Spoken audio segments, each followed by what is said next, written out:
Hey everyone, Dylan here, and today we are going to be doing yet again another quickie discussion. Today we are going to be talking about yet again another thing that Chris Chan wasted his money on. We are going to be looking at one of his mini sex dolls. This one's name is Kimmy. And let me read this first little quote. Kimmy may look shy, but she's always ready and willing to satisfy your every need. Eager to learn about sex, she's a Japanese anime girl come to life. She's about 5 foot tall with a removable, realistic, lifelike 4 deep UR3 vagina to take you and drain you dry. Durable, inflatable design. Rescue her, teach her, and be her anime hero and lover. That is the description for this love doll by AdamandEve.com, which Chris has bought other stuff from Adam and Eve. Some stuff that I will talk about in the future. Kimmy, full name Kimmy the Anime Love Doll, alternatively known as Akio.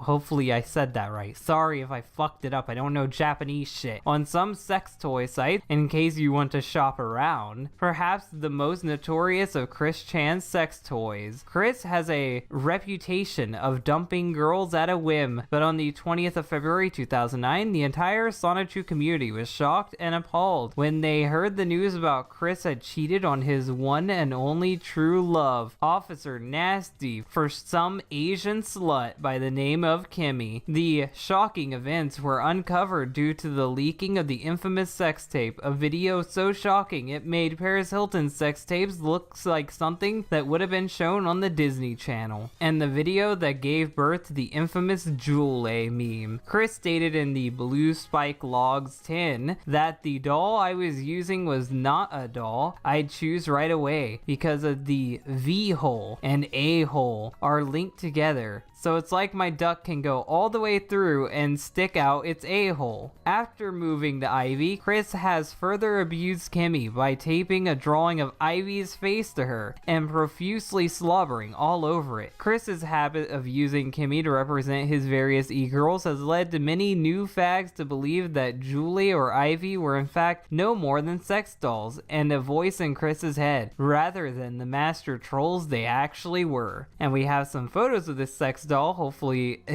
I don't have to censor this shit. Let's take a look at these photos of Chris Chan putting these fake fucking girls on there. This one is Chris with Ivy in quotation mark. This one is Chris kissing the Ivy sex doll, which is just Kimmy with Ivy's face put on her. And this is another one with Ivy, and I don't know, that looks like he put some clothes on it. Did he buy some sex doll clothes, or did that come with it? I don't know, but it's weird. It's weird that he fucking did this, and that was right after he kissed it, I assume. Oh no, and then he kisses it again. He kisses it in that one too. Okay, so yeah, that's great, Chris, and that's all there is to know about Kimmy the sex doll. And while we're here, we might as well read about Officer Nasty too, because they're both sex dolls. They're related to each other. The articles are really short, so let's just read about Officer Nasty as well. Officer Nasty was Chris's only sex partner until he dumped her ass for Kimmy, and only the jerk-offs that he trusts, though the only time she went down on him was when she got a puncture, because Chris is that fat that he actually popped a blow-up doll. According to Chris, Officer Nasty did suffer a serious internal injury and went down in the line of duty.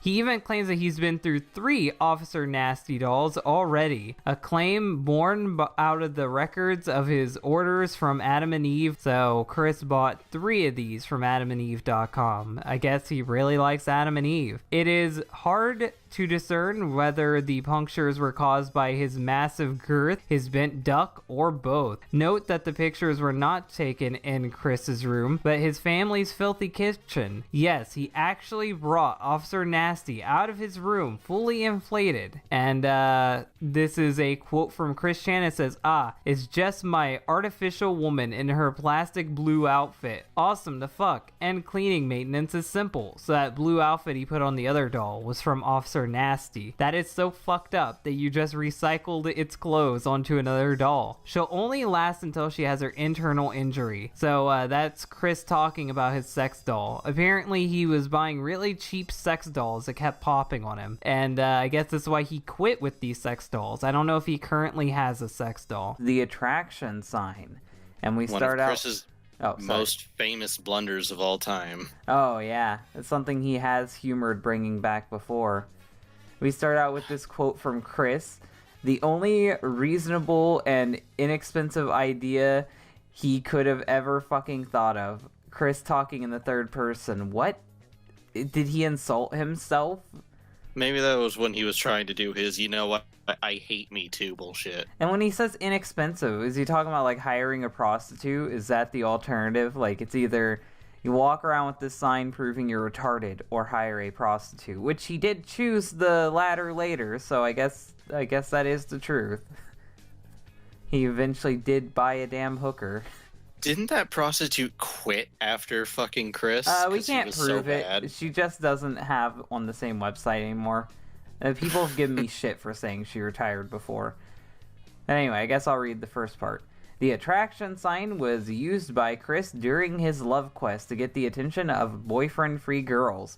Incredibly, the sight of a fat, sweaty, smelly man-child soliciting sex with a piece of cardboard has not enticed any of the ladies as a date. An early version ran, I am X-year-old male seeking an 18 to X-year-old single woman.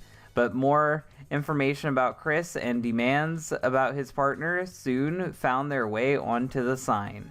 And this is a great artist representation of the sign and a great Photoshop representation of the sign of Chris Chan at the game place.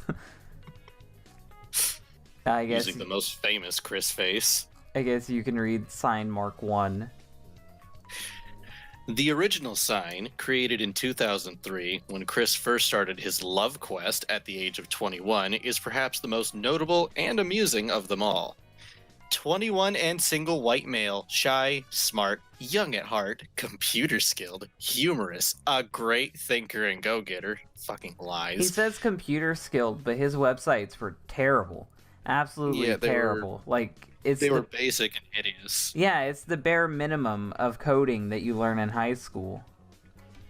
Natural salesperson, another fucking lie. He can't sell anything to anyone. Enjoys good parts of life, meaning not working. Diplomatic, bullshit. Friendly, loves his family. Peaceful, very creative. He's lonely. That's not a lie. That's not positive either, though. No. Seeking a cute 18 to 21 single female companion. 18 to 21 years of age, which is redundant, he already said that, does not already have a boyfriend, single, again, redundant. He keeps repeating single over and over again. Gosh, it's almost as if he doesn't want somebody with a boyfriend, perhaps a boyfriend-free girl. Average to slender weight / body type, white, lives in Charlottesville or Ruckersville area, does not smoke or drink alcohol, happy, positive personality, average to high income, and drives a vehicle. The average to high income and drives a vehicle is way too high of expectations. Like, I don't know, maybe you're crossing the line with smoking and drinking alcohol, but that last bit is just ridiculous. That makes it sound like you want someone to support you, which he does, financially. Yeah. Let's take a look at this first sign. 21 single white male seeking a... Well, I think I know why this sign fucking failed. All the major writing is very tiny and is slanted because of Chris's tard writing.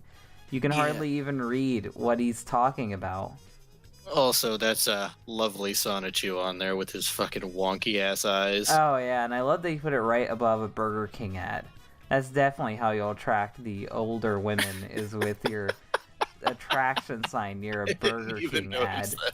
It's the Burger King Big Kids meals up at when they were giving out shit for like the higher paid version of their Happy Meal. It was stupid. I hated that. It's like first generation Pokemon stuff. Oh yeah, this is like early 2000s.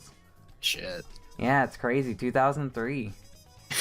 Image of Sonichu's face.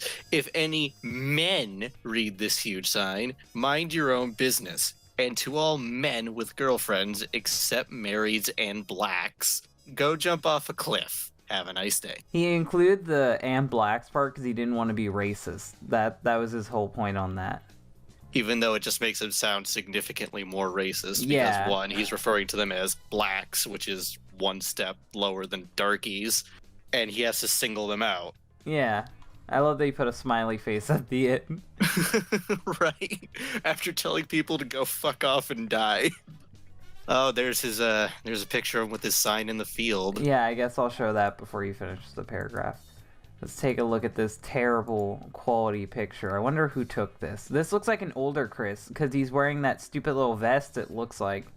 It's like fucking Bigfoot cam quality. And then again, Chris is a fucking Sasquatch, let's be real. If I had to guess, because of what he's wearing, I think, and because of how fat he is, I think this is after Rollin' and Trollin'. If I had to guess. That's the appearance he's giving here.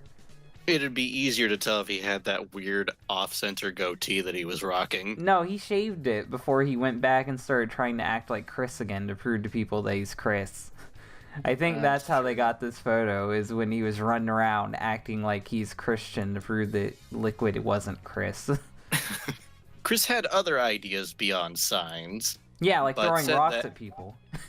Or his attraction string. But said that newspaper/magazine ads, online dating sites, video dating services, to name a few, those they don't even cost exist money anymore, do they? Well, that's bullshit because he wound up putting himself onto like several different dating sites, didn't he? I'm talking about like the video dating services. Do those exist anymore? Remember like back in the 80s when guys fucking AOL instant date. No, like guys would record themselves and they'd send their thing into this address, their tape, and then they'd get put on a compilation and that would be sent to single females looking. Oh, and fuck, they'd be like, you just hit me with like a weird ass nostalgia bomb. They'd be like, hello, my name is Dave and I'm looking for this person and that person and I like this and that and I can do this and that. I hope to be your man. It was weird. Damn. I don't even think they do that anymore, so why the fuck is he saying that? Well, there's no need for that, because now we have shit like Tinder. Yeah, well, back then we didn't have Tinder, but we had dating sites like OkCupid. The sign in college. Many variations of the sign were produced when Chris was in college, chiefly because Mary Lee Walsh kept confiscating them. During this time, Chris waged war by creating MySpace and Facebook accounts, then printing new signs and plastering them all over campus, which can get you in trouble, only to be torn down by Mary Lee Walsh regardless. Of Mary's efforts, the sign required updating annually. See, that's what's stupid. He has to keep updating the signs, so the signs he hung up, even if they didn't get tore down, would be pointless, because they're outdated now. Since the requisite age of the boyfriend-free girl was variable 18 to whatever Chris was. Well, to be fair, that means that he only has to take down the signs once a year. They won't make it that long. They'll never make it that long. No, not a chance in hell. But yeah. I'm sure that he would put one up like the week before his birthday, only he'd have to fucking take it down. Gosh, he's trolled again!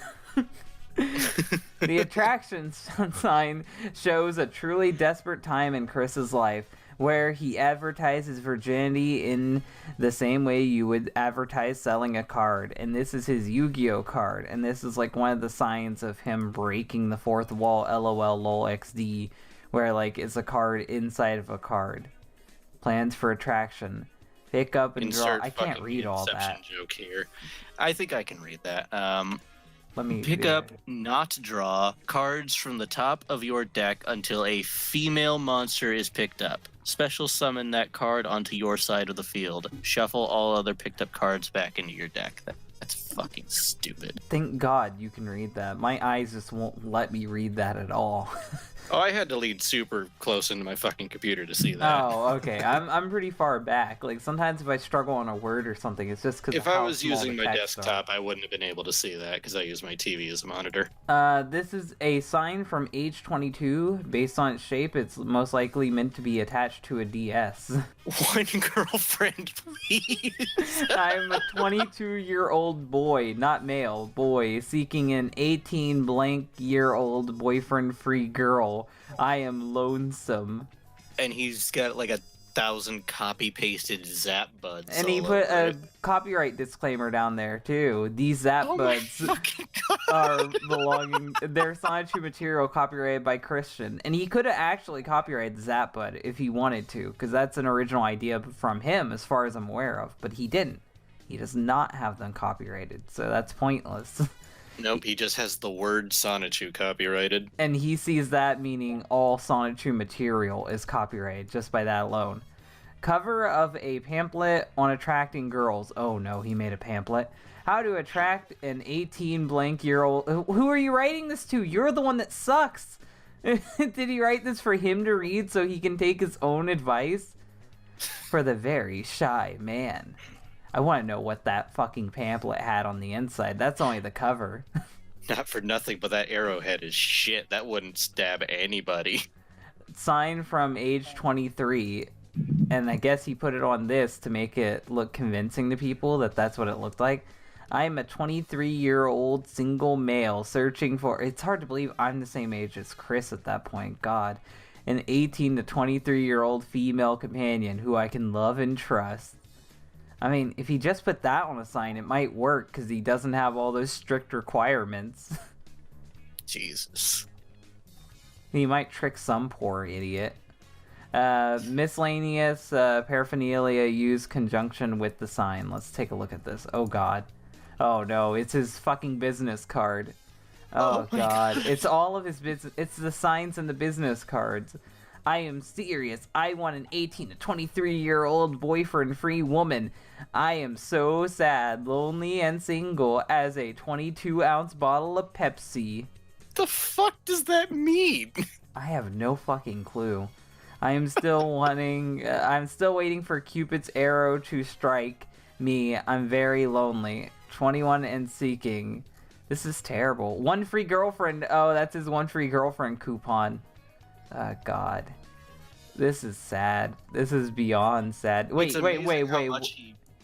It's amazing how much he objectifies women in his search, like making a coupon for a girl and stuff like that. Do you know what I just noticed? What? He has the number 22 randomly put here. That's what he put over the sign when he quit being 21, isn't it?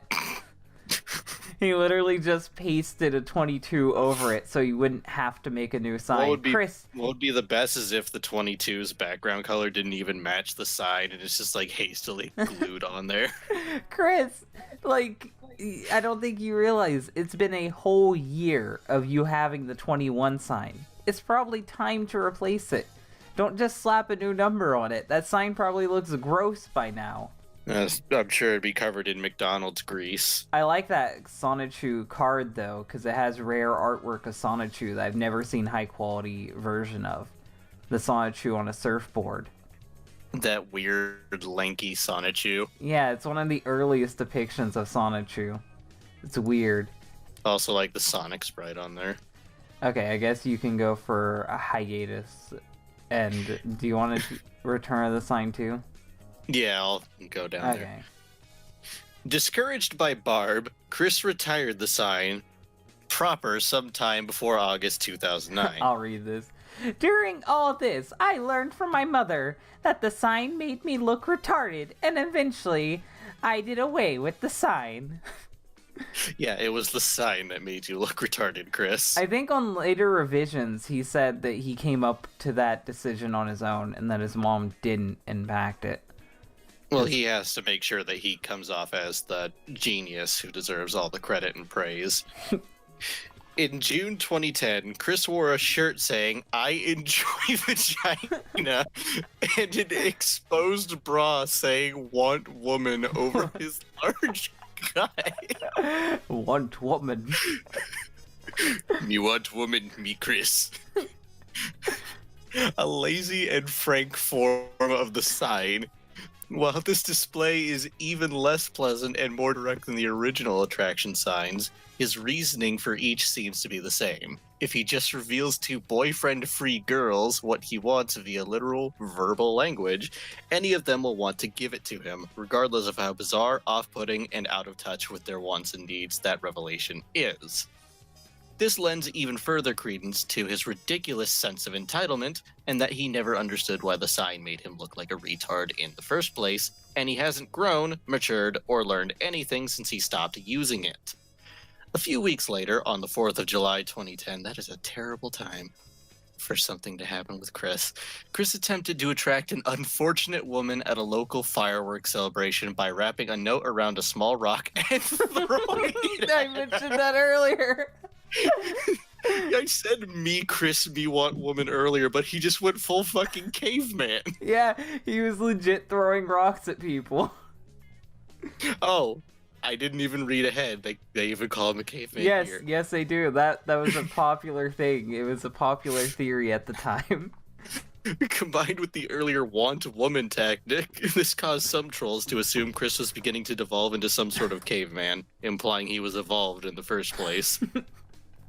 Later that same week, Chris was spotted and photographed twice at Fridays after 5 again. In both photographs, he is shown to have placed a small piece of paper between his legs. Exactly what he wrote on it is unknown, but it is reasonable to assume that Chris had reverted to the original style attraction sign once more. Likely because someone told him that children shouldn't be exposed to him in his sports bra. That is fair. On the 16th of July, 2010, Chris again terrorized the poor women of Charlottesville at the Fridays After 5 gathering with a new sign that read, "Friendly and Flirty Man Zone." That sounds extremely gay. That's something you're going to attract gay men. It's somewhere between gay and rapey. It sounds like that's the zone for flirty and fun men. Like, it sounds like you're wanting men to come towards you. He also employed a portable minifan and a hula hoop in what seems to be a misguided attempt to look fun and cool. I decided I need to be cool with today's youth. I got candy and ice cream, and I'll give it out in my white van. Oh, hello there, fellow youth.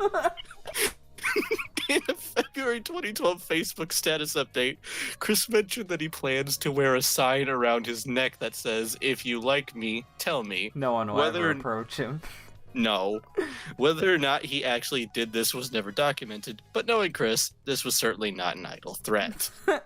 Comeback. April 2012, Facebook status revealed that Chris planned to go back to his roots in stalking innocent women in public with his sign. And I've never said this before, but Chris fucking looks like the creepy lunch lady you don't want to touch your food. Oh god, he kind of does. In his fucking Tom girl face. He looks like he should be wearing disposable gloves at all times. Do you see how he made this new attraction sign?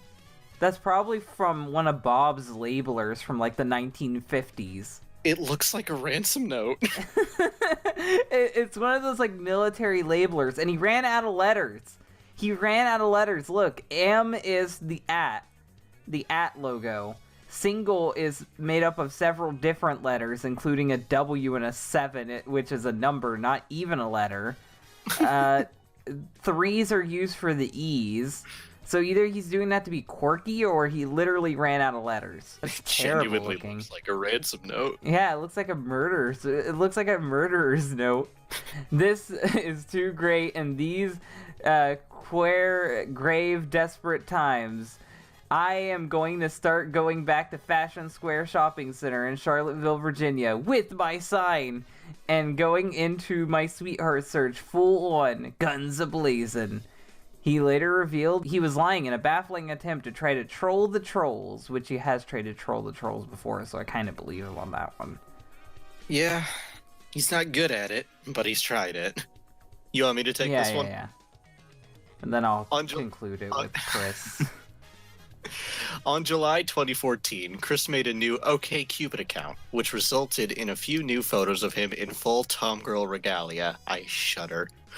One horrifying picture shows Chris looking 20 years older than he is and brandishing a new sign, made out of Legos, stating, "Hey ladies, I'm single, please ask me out." It is It is unknown if he uses or intends to use this new sign in public. Physically speaking, his OkCupid profile was a public site. Chris's connections. Chris' 2014 OkCupid account also revealed the fact that he has finally conceded to raise the minimum age of his sweetheart up to 23, probably having realized that the minimum age of 18 was becoming very inappropriate. However, 23 is still a large disparity when Chris's age when he wrote the sign was 32, and he still absurdly demands his sweetheart to be younger than himself, even though he clearly wants them to serve largely as his mother figure. got the Red String of Fate, another Relic of Fail. This one's a lot shorter, so it won't take that long. No, but I'm sure we're in for a wild ride as always. I'll read this first little quote. I've had my worst trip to the mall. I was working with my heart on a red string of fate when, from out of the blue, a jerk-off shattered my heart and ripped up the red string. Which, to be fair, I still think myself that Chris was putting the string up in a position where people could trip. And that's why the mall security got mad at him. That's my own personal belief. I would believe that because typically cops mall security wouldn't really have a reason to come and bother you if you're just playing with a string. But if you're like setting it up between things or whatever, like making a tripping hazard, yeah, they're going to take it away from you. Or throwing it at people and then trying to reel it back in. One or the other is why people got pissed at him. Yeah, he's like throwing that paper heart at people's faces. I guess you can read the first paragraph and then I'll read the second one. All right.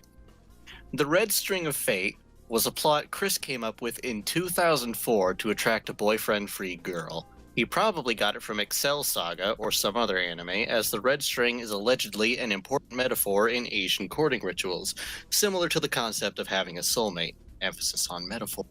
Chris's subtle expression of courtship failed to be appreciated as he took too many artistic liberties with the concept. Okay, let's take a look at the relic itself, because they actually have the archived version of it.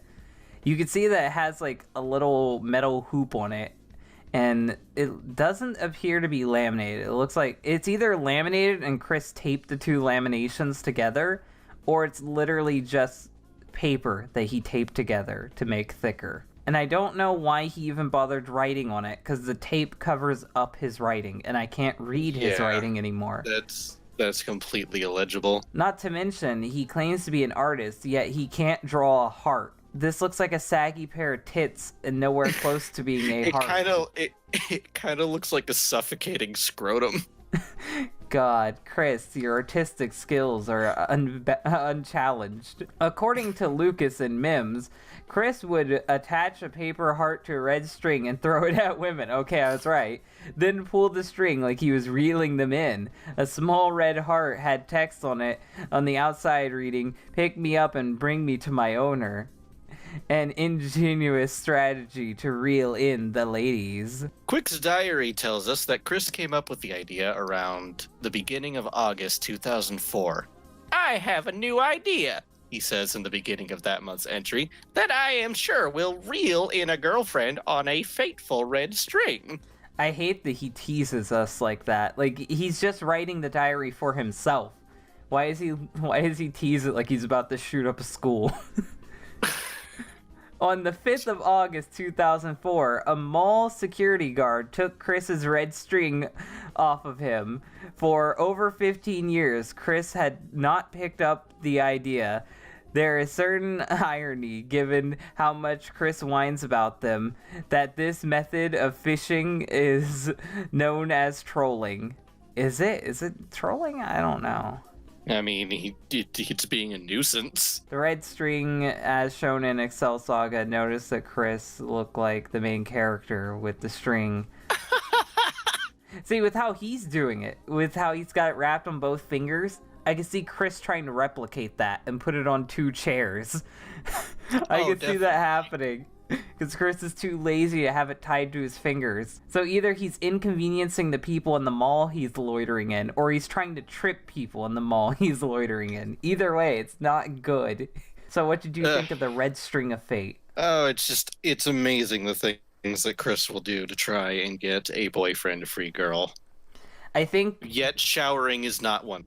I think this is just one step below throwing rocks at women.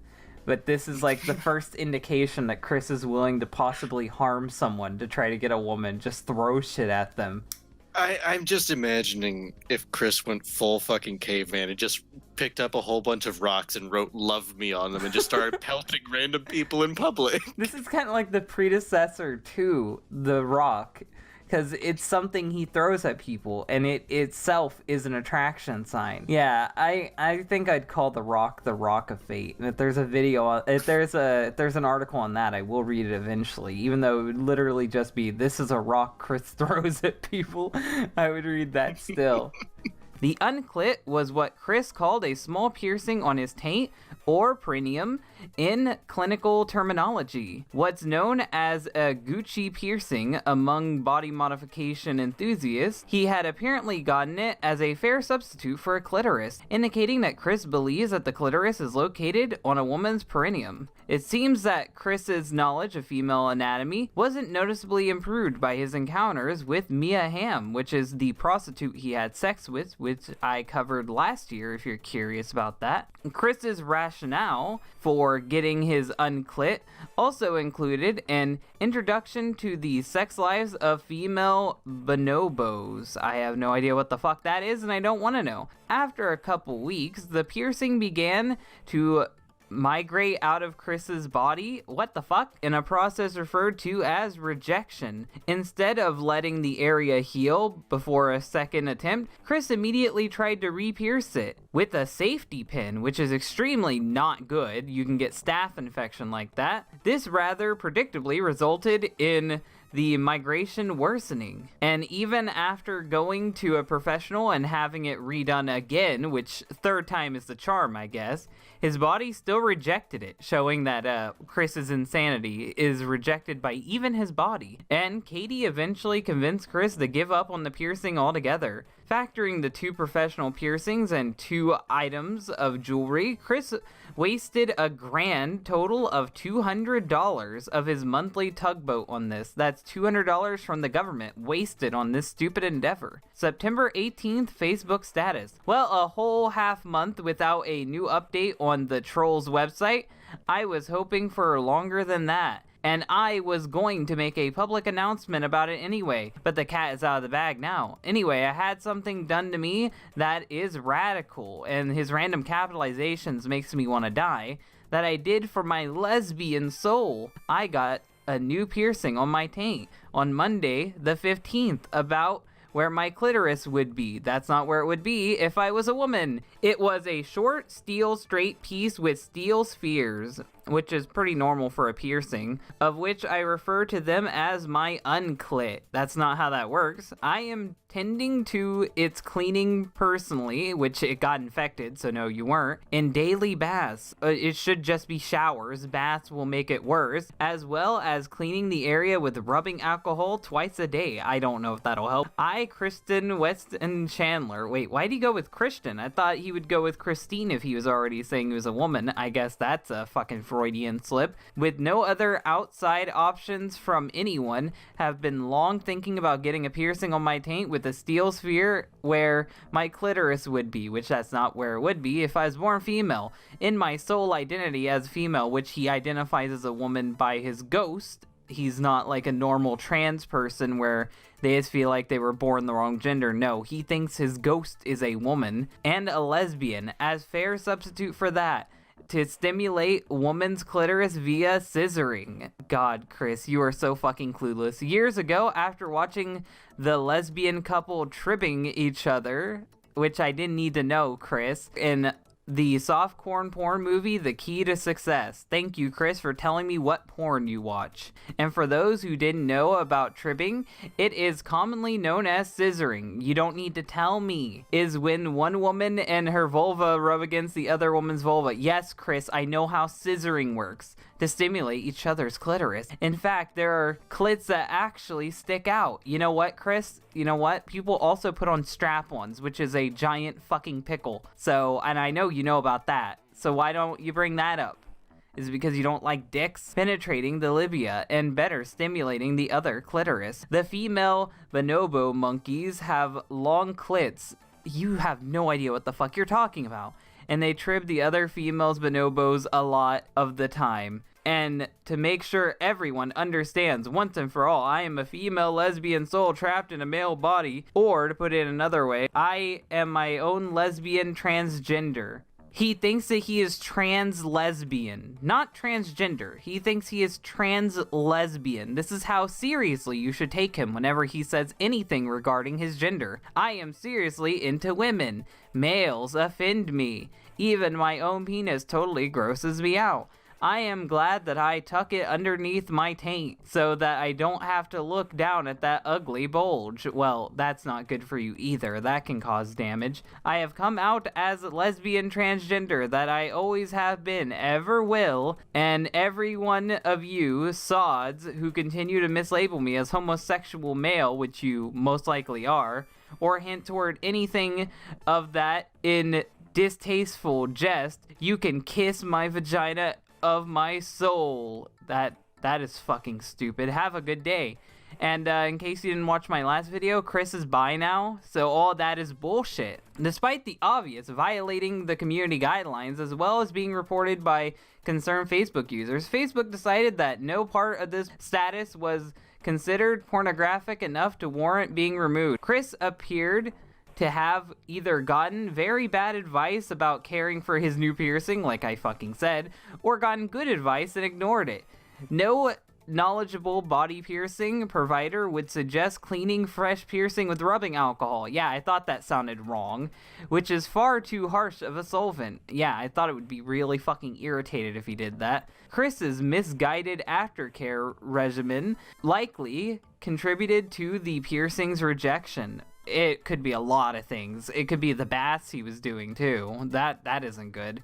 Re-piercing the unclit.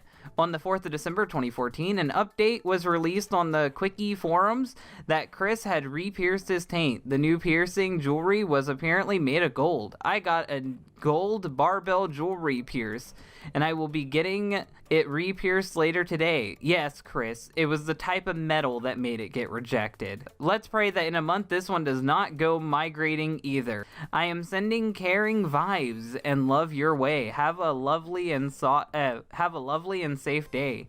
Re-piercing so soon after the first attempt was considered most unwise, as first migration had almost no time to heal, and many trolls were concerned of Chris's lack of general hygiene would lead to him risking septia, which is yet again septic shock, like I said earlier. 5 days later, it was revealed that in addition to the new piercing, Chris was wearing a strap-on harness with a dildo removed. That is the exact opposite of the joke I made earlier, and that's hilarious, to conceal his duck. While he wore woman's clothing that raised the additional... I'm pretty sure you can get penis tucks. I'm pretty sure they make those, Chris. You didn't have to go to that extreme. While he wore women's clothing, this raised additional concerns about the cleanliness of the pierced region. The end of the unclit. I have an update just to let you know. The patch of skin jewelry was shrinking again. I just removed the barbell spheres and I'm giving up on the piercing now. And that was Chris giving up on doing this stupid idea.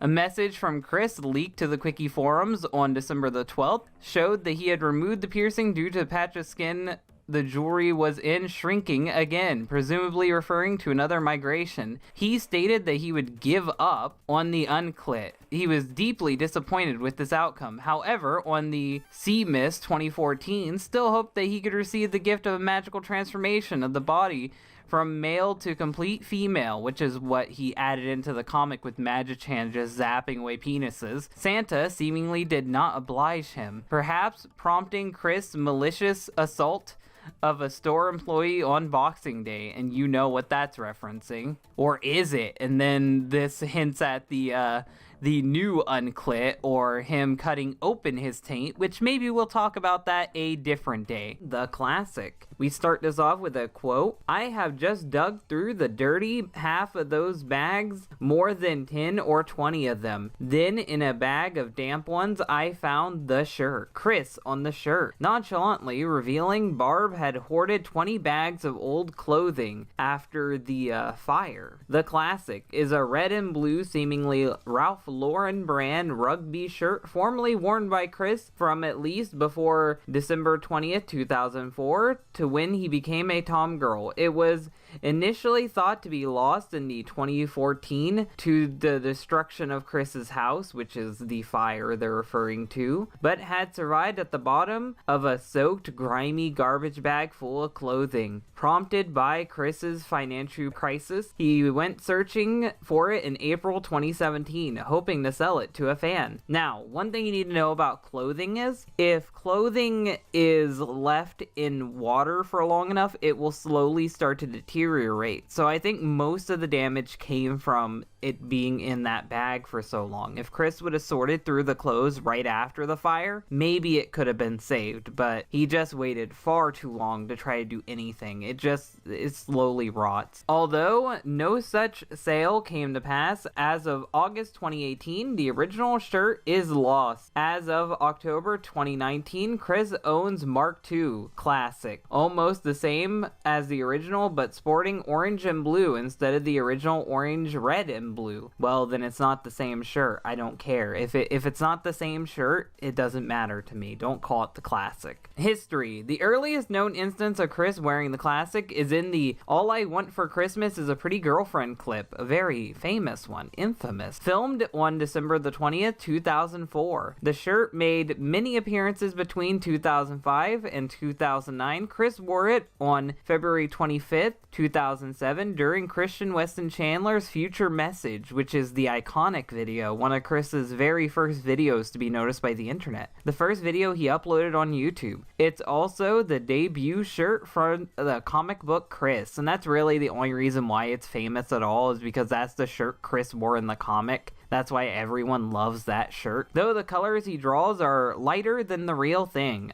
Chris just kind of improvises with whatever crayons he has around, or markers. The shirt made its last appearance as of classic Chris era on the 23rd of November 2009, when he filmed a quick personal Sonichu presentation. On January 10th, 2014, 14 Branch Lane Court was gutted by a fire, which was caused by Chris. Maybe one day we'll do a video on how the fire happened. The shirt was thought to be lost by both Chris and his fans until April 2017, when he found it in a bag of laundry that was still damp from the water he used to put out the fire. Now, that's terrible. It probably had mildew all over it, and he went around wearing this thing. I'm gonna show you what the shirt looked like. I'm gonna open it up so you guys can see it. He actually rinsed this off and wore this thing. You can see how it decayed. No one should wear that. And you can see more fucked up shit. I hope he didn't keep any of this shit, because it can get moldy, and then you can actually start to suffer because of this type of stuff. It shouldn't even been in the house that long. It really shouldn't have. And I see he's got like one new washer, but the dryer looks ancient. Following the house fire and the subsequent renovation of the Chandlers moved back into 14 Branch Lane Court. Naturally, Barb insisted on bringing the hoard back into the house, even though portions of it was ruined by the fire, or the efforts to extinguish it. The laundry room became the dumping ground for the mountain pile of trash, which you should clear that out, Chris, if you can, because that shit will make you sick. That might be why your health is failing, because you got a bunch of moldy shit lying around. The bags were filled with water and damaged clothing, which you shouldn't keep in your house. Trash bags festered for 3 years. On April 2017, Chris sifted through them as his quest to find the classic. The contents were laced with mold, like I thought they would be. Chris, being naive, failed to realize the health risk. I'll probably have another cold or something. My throat was feeling the familiar scratchy after going through those bags. A few of them had wet and dirt and wall lining all in them. You shouldn't have that, Chris. If your house has asbestos lining, that can give you cancer. I really don't think you understand how dangerous it is to keep that shit in your house. Dang, house fire, it's like cat litter. And the fact that you're irritated to it could either be from the mold, it could be from the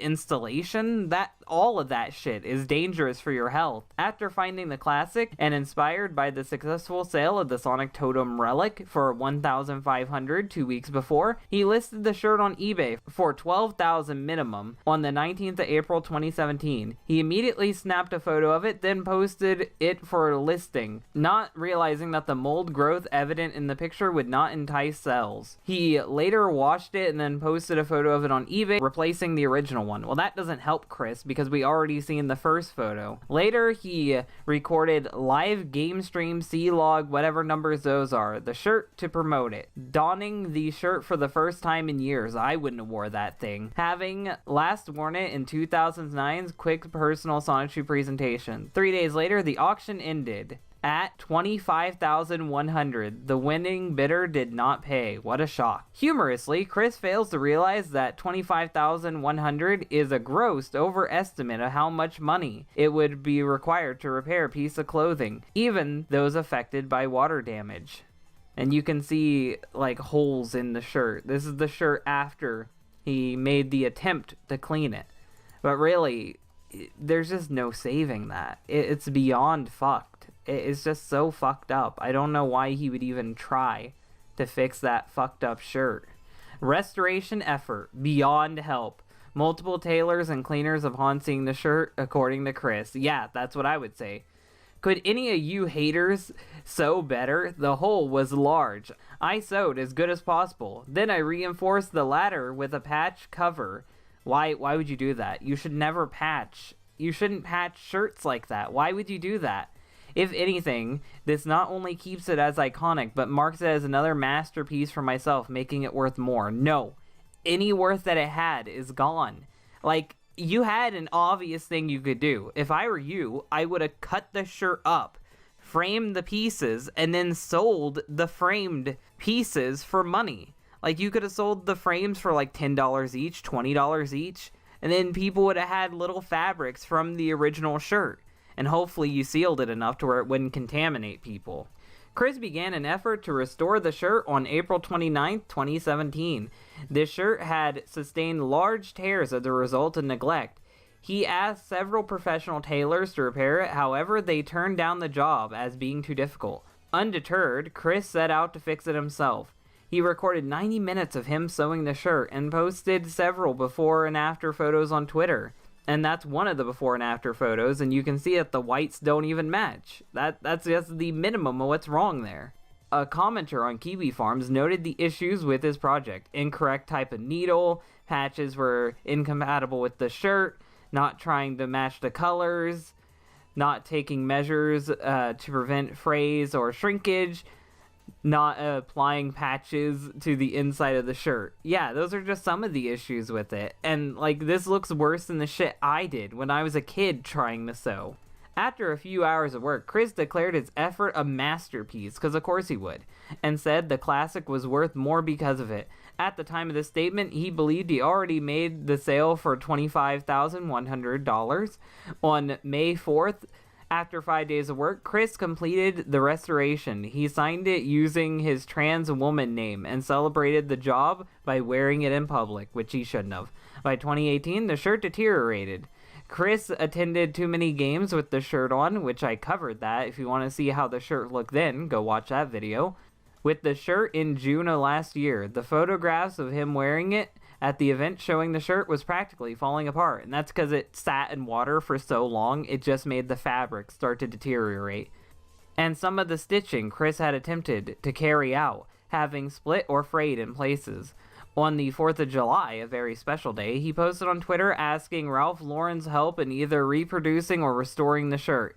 This did not come to pass, and Chris would still regularly wear the rapidly deteriorating fabric. By this point, it would be easier to just buy a new shirt than attempt to repair it, which is true. Loss. On the 10th of August 2018, Chris revealed in a text message to Teen Troon Squad, which I've covered them before too, that the classic was lost by Barb cleaning his room, which I'm really shocked she would. She's usually not the type to throw away stuff. While he was away at BronyCon, whether Barb's intention was payback for leaving her for the weekend or out of forgetfulness, Chris responded by hitting and humping a pillow effigy representing his mother in front of her. Why would you do that? Why would you do that, Chris? Why would you make a pillow that looks like her and hit it and hump it? I can get the hitting part. That makes me think you might be abusive, but why hump?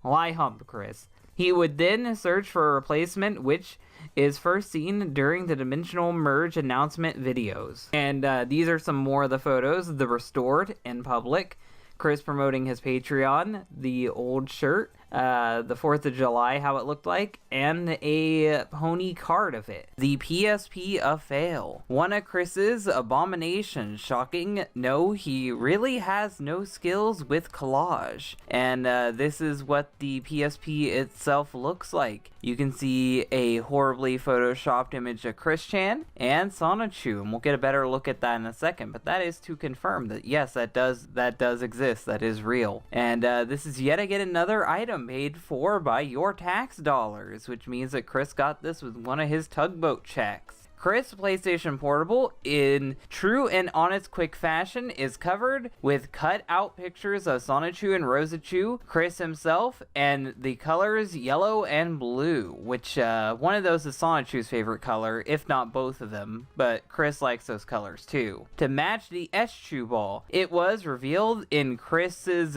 big night out on the 12th of June 2009, when the cameraman cleverly revealed it from beneath the reusable target bag it was hidden under. The decals, if they were even referred to as such, is not applied directly to the PSP, but rather to the outer protective case, quite possibly to allow easier switching of collages. This relic is unique because it is the first of Chris's projects to feature an accurate representation of his appearance, rather than his slim and trim svelte alter ego from the comics. And in case you guys didn't know, Chris, when he would draw himself in the comics, he'd be really slim most of the time, but Chris in real life is fat. But weirdly enough, sometimes in the comics, Chris Chan was also depicted as fat, and this is before people even started fucking with him, so Chris is very inconsistent on how he drew himself, and some people think that he has like a disorder where he can't tell what people look like, and he can't really remember what they look like, but that's all speculation. Behind Chris, there is another decal, part of an overhead view of Quickville. The Sonichu decal is somewhat out of the ordinary, being the original Sonichu from 2000 rather than his updated anime style appearance from the post Sonichu 5 comics, which in case you guys didn't know, because Chris Chan was obsessing over Megan, he decided to make all the characters get redesigns, and that's when Chris really slimmed up. Before, the characters looked fat, cartoony, and goofy, but after that they looked really generic, terrible, and knockoff anime-ish, which is what a lot of cartoons actually looked like at the time, so it's not too bad of a thing, but Chris Chan did it, so yeah, it's pretty bad. With the acquisition of the PlayStation Vita, it is very likely that the PSP will now sit in Chris's room for all of eternity, gathering dust like the rest of his junk, provided it survived the fire. And this is one of the other relics that we don't know if it still exists. It could be burnt up, Chris could have lost it, he could have sold it on eBay and not told people. Who knows where this artifact is now? I'm going to load up some images that were involved in this. Let me get these up real quick. We can see that this first one is Chris Chan's PSP skin. It says Christian Chandler, Quick Sonichu, which that is probably from his Quick Sonichu site. That's where that logo is from. That Sonichu in particular is from one of Chris's musical albums, which if you want me to cover that, comment down below. Maybe I'll do it eventually. That's where that art comes from. And they both are playing guitar, and Sonichu looks extra long. Very, very weird. The second one is terrifying, and when I said poorly photoshopped earlier, I meant it. It is poorly photoshopped. You can see the black borders all around Chris. It looks like it's straight out of a YouTube thumbnail, and he's using Comic Sans, Chris Chan and Sonichu, Warriors of Quickville, and a terrible depiction of Quickville in the background. And then we see the chaotic combo, and that's from one of the comic books, Sonichu and Chris Chan Sonichu, everybody's there. And then this really lame Parappa the Rappa and Guitar Hero cover, which is probably my least favorite of all of them. Butt garments is a quickism for diapers, which are used to prevent dirty crap briefs, which I haven't covered that article yet. If you want me to, comment that down below. Or fecal leakage, where one unintentionally shits themselves. He most likely calls them butt garments to avoid the embarrassment of wearing diapers, which he did say that diapers were for babies and he didn't want to be seen as a baby, so that's probably why he did that. Despite the fact that he desperately needs them, which in case you didn't know, Chris Chan was and probably still is shitting himself. Chris hated the idea of wearing diapers and made multiple attempts to throw out the diapers before Barb caught on and hid them away in her room, which I doubt they are still there now. Discovery: on April 16, 2009, images of Chris Chan in diapers leaked with a special shout out to Spaz from #Sonichu. Chris later stated that in ECV0095 that the butt garments were sent to him by a troll. According to Ivy's ghost, Barbara mistook them for samples of adult diapers sent to Chris by his doctor, who had been trying to convince Chris to start wearing them, which is only a situation that Chris Chan could find himself in. After Ivy found out that Chris was cheating on her with Vanessa Hudgens, which if you want to know more about that, check out that video, because I don't have enough time to explain who Vanessa Hudgens is and why Chris Chan thought he was dating her. One of her friends suggested that he take the photos below to apologize to Ivy. The front reads "too hot for collection," which makes no sense. In case you didn't want to stare at them for too long, this appears to have been the last time they were ever mentioned. Presumably, they are, or possibly were, still in Barbara's bedroom, which I doubt they are after the house fire, unless she hoarded the burnt remains of it. And there is a gallery, but I'm not going to cover that because I feel like YouTube will get me in trouble. And then a little while later, while I was drinking some soda from my Target cup, that is a soft drink cup. And the straw was red too. Go figure the Target colors.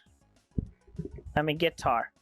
You know what I mean. The oversized drinking straw fail was introduced in sub-episode 7 of Sonichu 4, wherein Chris sucked on a beverage whilst evading jerk-offs, which is a normal thing for Chris even today. Numerous trolls and Encyclopedia Dramatica pointed out that the clumsy artwork made it look like Chris was filleting a big fat phallus, playing on his deeply rooted fear of becoming a homo, which, in case you guys didn't know, Chris Chan would look at porn to keep him straight because he was afraid of being tempted to become gay. In the version posted on the Wikipedia, Chris has edited the oversized drinking straw look slightly less retarded, but it really doesn't work. I don't know if they'll go in depth about it, but I'm gonna say my complaints here. Chris's mouth is still about the same size, so it still looks really, really weird, and now it looks even weirder because it looks like the straw is stabbing into his mouth, or it looks like he has a really long tongue that's going deep down into the can. And if we ignore the tongue altogether, he has no teeth or really fat lips. And if we ignore all of that and just go completely dumb, we see that there's a painting behind Chris that looks completely ridiculous. And I don't like it at all. It's just scribbles on the wall. That's lazy. Now, one thing that Chris felt like he really needed to do is he added little dots on top of it, like to make it look like a cup, and then added cola on the side. So very, very weird change. He didn't even bother like whiting out the entire cup. It's still partially red where you can see what it originally looked like. So I don't even know why Chris bothered with that. Like, I don't think the cup was the problem, Chris.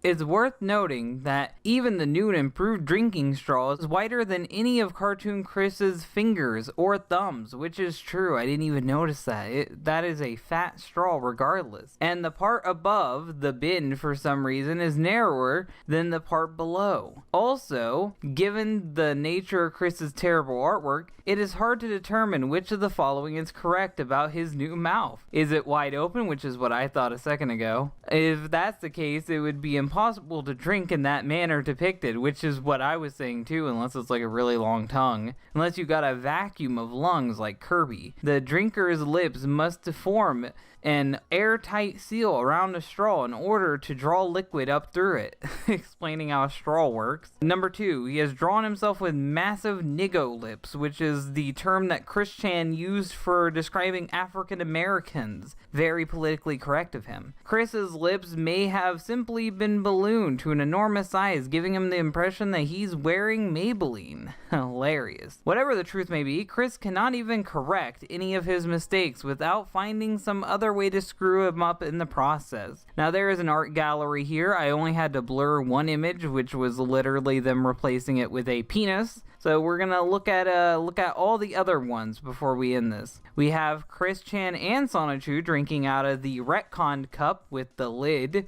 and they are both sharing carrying it with the massive straws with soda leaking out. We have this wonderful MS Paint Chris, which somehow the painting looks pretty accurate to the one that Chris did. The straw is now as big as his head. Wonderful artwork. We have this one where the straw is even bigger. Sonichu's giving me a weird face and the cup says Slurpee. We have this one where the straw is so massive that it is either clipping into the background or Chris is vomiting and has lost a tooth and it is ripping into his head. He sheds a single tear knowing that his mouth will never be the same again. There is no cup. It literally is a cylinder to which he holds upon. Very, very weird drawing. This one is Yellow Tooth Chris biting the straw. We cannot see the cup. This is Asperchew drinking from the straw, which I think that looks more like the retcon straw a little bit, but I can see where he was going.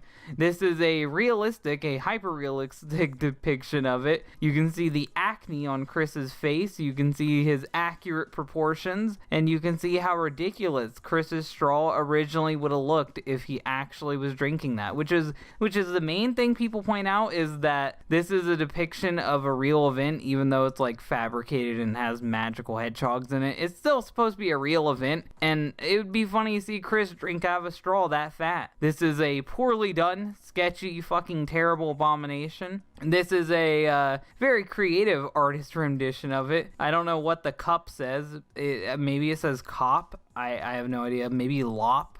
Who knows? This is a Fanta can with a cap on top of it, and that looks more like a funnel than a straw, but very accurate. They gave Chris's acne. And then this is a famous artist depiction of Chris Chan. He is devouring his soda, and this will probably be in my nightmares now. Thank you. An Eschew ball is a very special type of Pokeball used to capture and storage of electric hedgehog type Pokemon. They receive very little mention in canon, as few of the Sonichus and Rosachus are ever stored in balls. The best terminology to use. I'm sure Chris Chan loves it. In the comic, an Eschew ball appears in Sonichu 0, and Chris claimed that Sonichu and Rosachu can be stored in them in the plot of his Family Guy episode. Then I break out my 2 Eschew balls, toss them, and release Sonichu and Rosachu for more greetings. He also mentioned them in his phone call with Alec Benson Leary, the guy who made Asperchew. The Eschew balls are often confused with the Sonichu balls, which hold some relevance to the plot, have a completely different function, and are colored differently. Eschew balls are yellow and light blue. Sonichu balls have a solid color and are basically the Chaos Emeralds, and that's why they would be called Chaotic Crystals later. As the electric hedgehog Pokemon act more like humans than Pokemon, it is not surprising that the Eschew balls do not feature in Sonichu. Oddly enough, Blaze Bob Sonichu and Chloe Rosechu were kept in ordinary Pokeballs. The one time Chris Chan could have practically used something from his ideas and he chose not to. Total Chris Chan move. In real life, Chris slapped together a replica of the Eschew ball using a Pokeball from Burger King and